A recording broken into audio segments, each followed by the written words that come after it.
Pemirsa, kita akan memasuki Habar Nang Panambayan. Meski telah menerima surat peringatan pertama, gerai mie gacoan yang berlokasi di Jalan Ahmad Yani, Pal 3 Banjarmasin tetap beroperasi. Bahkan gerai dengan tagline mie terpedas nomor 1 di Indonesia ini telah menggelar grand opening pada Minggu 10 Agustus 2025. Dinasnya sudah memberikan surat teguran wan himbauan sebelum SP1 diterbitkan. Surat teguran diberikan ketika proses pembangunan gerai dengan bertujuan agar pengelola segera melengkapi dokumen perizinan sesuai ketentuan yang berlaku. Meski telah menerima surat peringatan pertama, gerai mie gacoan yang berlokasi di Jalan Ahmad Yani Pal 3 Banjarmasin tetap beroperasi. Bahkan gerai dengan tagline mie terpedas nomor 1 di Indonesia ini telah menggelar grand opening pada Minggu 10 Agustus 2025.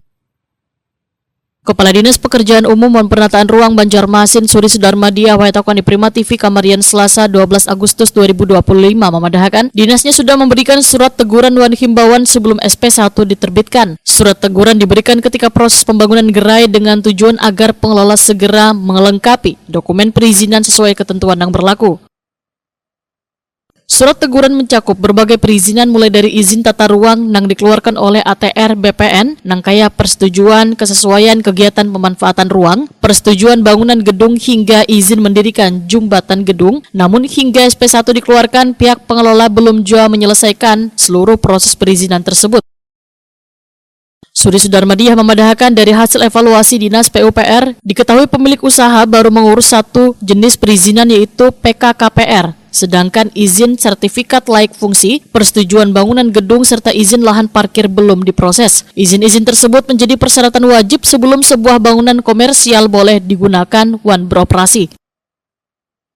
Pihaknya akan memberikan batas waktu 14 hari sejak SP1 diterbitkan agar seluruh perizinan dapat terselesaikan. Jika dalam 14 hari izinnya masih belum dipenuhi, maka pemerintah kota akan melayangkan SP2 dengan batas waktu tambahan selawas 4 hari. Setelah SP3 izin tetap belum dipenuhi, kasus ini akan diserahkan ke Satuan Polisi Pamung Praja untuk dilakukan penertiban sesuai dengan ketentuan yang berlaku. Jadi kalau untuk mie gacoan kan sudah beberapa kali nih sudah kami berikan surat untuk himbauan. Yang pertama itu himbauan untuk pengurus gitu. Terus beberapa kali juga sudah kami datangi, kan teman-teman Wasbang sudah melihat ini untuk mengukur mengukur terkait dari sempadan segala macam. Nah, makanya juga kami sudah keluarkan surat teguran yang ke-1 untuk istilahnya surat teguran ke-1 untuk memproses izinnya. Oh, sekarang sudah tuntung, berarti kan dia harus mengurus SLF ngarannya. SLF baru PBG. Misalnya belum kan, mesti PBG aja sudah bisa. Tapi karena ini sudah selesai, berarti SLF, PBG dengan segala konsekuensinya. Begitulah. Nah, nanti setelah teguran 1 ini tidak berproses 2, selama 14 hari akan kami keluarkan lagi teguran yang kedua. Jadi memang pada saat ini mereka sudah mengajukan izin terkait dengan PKKPR berusaha, itu sudah keluar, sudah terbit untuk PKKPR bahwa ruang yang ada di situ sesuai dengan peruntukannya dalam usahanya. Itu ada kan kawasan perdagangan dan jasa. Nah, secara ruang itu boleh.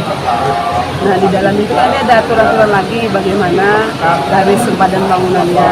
Itu nanti di Wasbang urusnya. Dan nanti dalam pengurusan SLF mereka juga harus memberikan pernyataan mandiri dengan bangunannya kayak gitu.